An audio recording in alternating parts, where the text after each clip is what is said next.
This is Tim Bryce with my column entitled Resumes. I've read a lot of resumes in my day. Coming from the information technology sector, I've seen some pretty crazy ones filled with a lot of gobbledygook involving technical acronyms and programming jargon. Here's an example.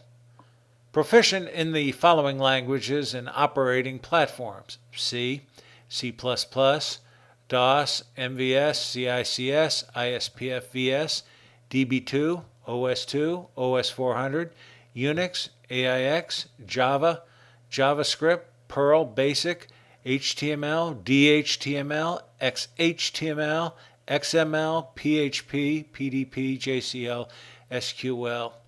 You get the idea. Sounds pretty impressive, doesn't it?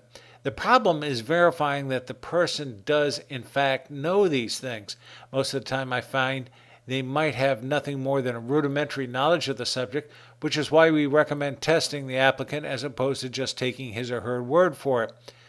I also find it irritating when a person uses verbose language to describe himself. For example, whenever someone says they are a senior software engineer, this simply means he is nothing more than a programmer with 2 or more jobs under his belt. Some people add so many adjectives to describe their credentials and boast of their successes, not their failures, that you would think he is the second coming of Christ. Whenever I see this, I ask myself, if this person is so great, why isn't he running his own company? Why does he need a job from me? Touting one's success is natural, but a little humility in the presentation of the resume would sure be refreshing. I may not be an expert in preparing resumes, but I think the ones that appeal to me most are those that are simple and to the point. Frankly, if they can't keep it to one page that isn't too busy looking, I think people will lose interest. I know I do. If I want additional detail, I'll ask for it.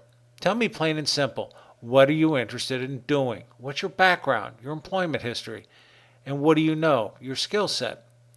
I don't want to know how you conquered neural electronic fusion systems based on a hashing algorithm you invented. Do not try to baffle me with your brilliance. Just tell me how you can do a job for me and blend into the corporate culture. I think team accomplishments are still valued over individual achievement by most employers today. Just remember, if the person's resume seems too good to be true, in all likelihood it is. Friends, keep the faith. This is Tim Bryce of Palm Harbor, Florida. Follow me on the internet at timbryce.com.